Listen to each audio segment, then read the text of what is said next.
Hey, to start off, I'd just like to thank you for taking the time to do this with me. No, you're busy. It seems like everyone's busy right now.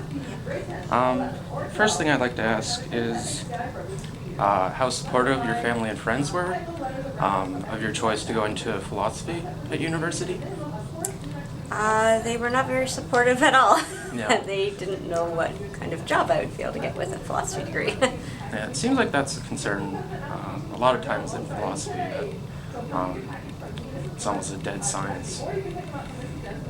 So can you tell me a bit more about why you decided to go into philosophy? Well, I'd always been a bit interested in philosophy when I was in high school, and even when I was younger, even as young as grade 6. So when I had the opportunity first year university to take a course, I did, and I absolutely loved it, and I found it kind of easy. It kind of went with me. It was something I was good at, so I thought I might as well keep taking it. And then by third year, I decided I might as well get my honors degree in philosophy, since it was something I was taking so much of anyway. And then did you have friends that you found taking those courses that were supportive of your choice? I made friends within the program itself, yes. It was a very small program at the time, so there was just a small group of us, and we spent time together and had philosophical discussions together, but outside of that, not much. Okay. Yesterday with 8 out of 10 wrestlers. So how did you get from philosophy to teaching? When I finished my degree, I had to find a job, so I thought Teachers College would be a good choice. And once I started teaching, I absolutely loved it. Is that something that came easy to you? Like, did you have prior experience teaching? Or? I always ran summer camps. Okay. And you enjoyed that then? I very much enjoyed that. I did that from the time I was 15. So all the way to my 20s, actually right until I finished Teachers College. Also qualified for the OFSA Championships next week in Brampton. Wrestlers. So from your time you started teaching, has your method for teaching changed? Immensely, yes. As technology has changed, my teaching has changed. So currently I'm moving completely paperless, so my course is completely online. Everything we do is through PowerPoint, and all assignments are turned in online, all of the videos are integrated, all of the work is done using some form of technology. Do you find that the students respond well to that? Most students respond well to that. Some students prefer the old pen and paper method, so I have to try and find a good balance of that, which is something I'm currently working on. As I went paperless, I realized that it wasn't working for some, so I'm working on kind of finding that right balance in between for some of the students so that they still are getting the opportunity of kind of copying notes down, having that quiet time, but also kind of keeping my stuff online and available 24/7. So are there any other challenges that may have occurred for some students?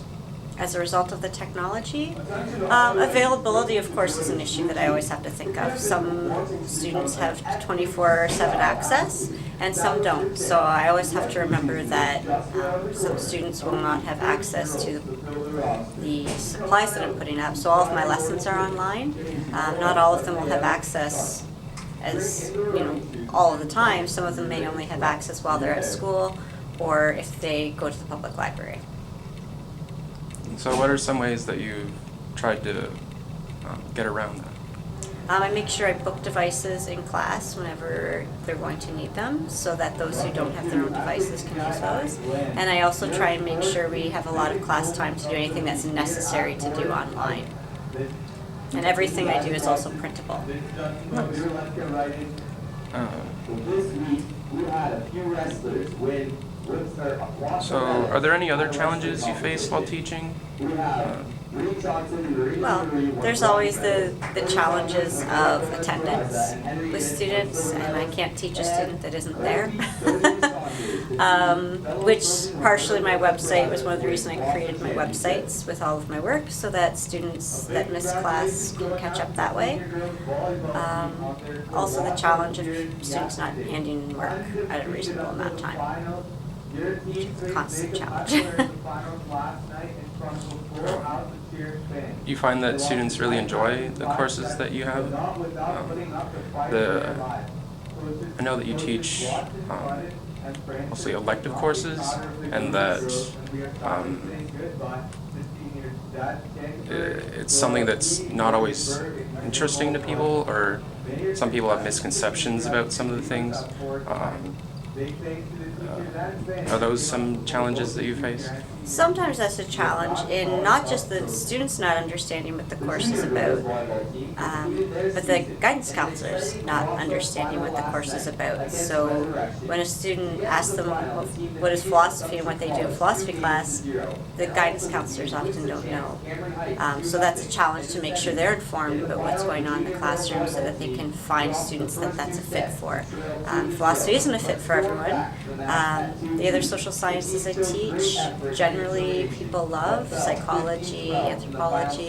The problem with that is really students willing to do the work in them. Other than that, the interest is usually there because of the topics that we focus on. And what do you think are the most rewarding or enjoyable experiences you've had while teaching? While teaching? Some of the most rewarding experiences are having students who think that they're weak or they haven't had academic success, and then when they find the right subject, they realize how strong they are, and they do have success in those areas, and then they take that and they can move it into other courses and other feelings of success within their lives. That's been really the most important to me.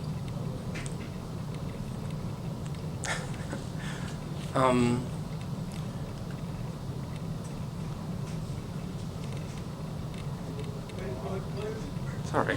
It's okay. I'm trying to think of something to say to that.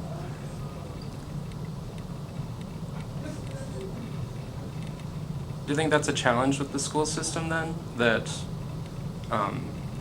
they don't always present subjects that are interesting to the students, and that they could do a better job with that? I think it's a challenge. I don't know how we do like a better job of that. I think it's a challenge because there's certain things that people have to learn. Unfortunately, those aren't necessarily things that come easy to every student. So for example, for me, math was never a strong area for me. So students really have no choice but to take that, and we need them to take that, but then they have that feeling of failure, which is difficult. So we need to find ways around that. Also, it depends on the size of a school when it comes to what elective courses we can offer. So this school has, in the 10 years I've been here, gone from 2,000 to just over 1,000 students. So the selection we had 10 years ago was quite vast in what students could take. Now they have very little options. So for students who need something different, to find something new and to find an interest in, it's not necessarily available at our school anymore. One thing that was really interesting to me is that you mentioned this fear of failure. Do you think that that's just on the student's part about not being interested in the subject material? Or do you think that it could be in part on the way that the subject is taught, or the way that the student learns in terms of like kinetic or various ways of learning? Definitely. I think all students learn in different ways, and teachers teach in different ways. So teachers will tend to gravitate towards teaching how they learn. It's a challenge for all teachers. It's something that we all look at and we all focus on, and we're supposed to really have that variety of teaching methods. But like I said, it's how, if I learn a certain way, it's how I'm going to tend to present the information. So it's a challenge to make sure that you're reaching all different type of learner. In some subject areas that's easier, in something like social science, but in something like math class, it's a little harder to, adapt to different people's types of learning.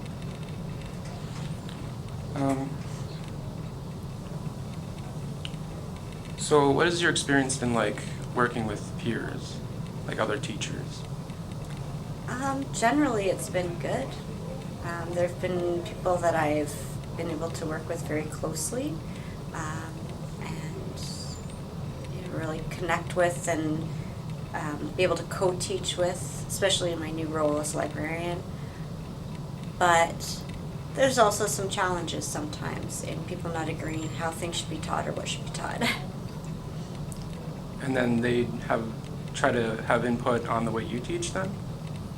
Sometimes, but it really depends as well on administration and how they view how the school should be run and how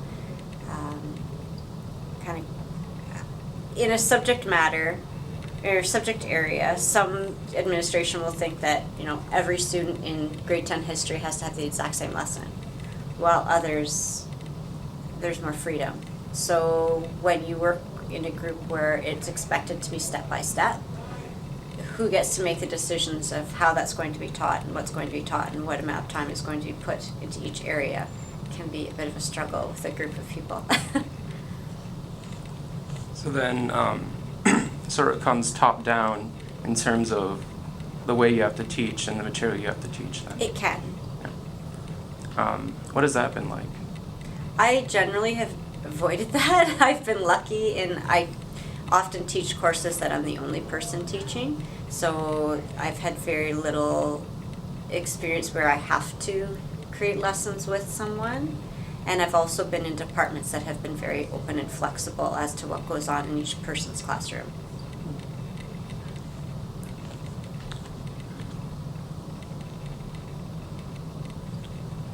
No, I just like to ask if there's anything else you'd like to discuss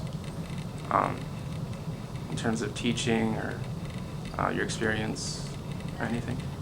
Overall, I think if you like teenagers and you like knowledge, then it's an amazing job. This is my 19th year and I feel better than I did after 5. The time flies. I love coming into work every day. So if it's something, I think it's something that if you like teaching, it's a phenomenal job. If you don't like teaching and you don't like coming in and spending time with teenagers every day, I'm guessing it would be an absolutely miserable job because of the extra time you put in marking things after school and, you know, prepping lessons. If you're not really enjoying that, then it's not worth it. Is there anything that you've had to look at specifically when dealing with teenagers, like as opposed to any other age group that you'd say? Well, the reason I chose to work with teenagers, even though I'd run summer camps with small children for so many years, is you can have dialogue. There can be discussion about behavior. There can be discussion in class that sometimes has challenged my own thinking, which I really appreciate. I like to learn new things from my students. So that's an experience that you don't really have as much when you teach small children. Thanks for taking the time. Okay, you're welcome.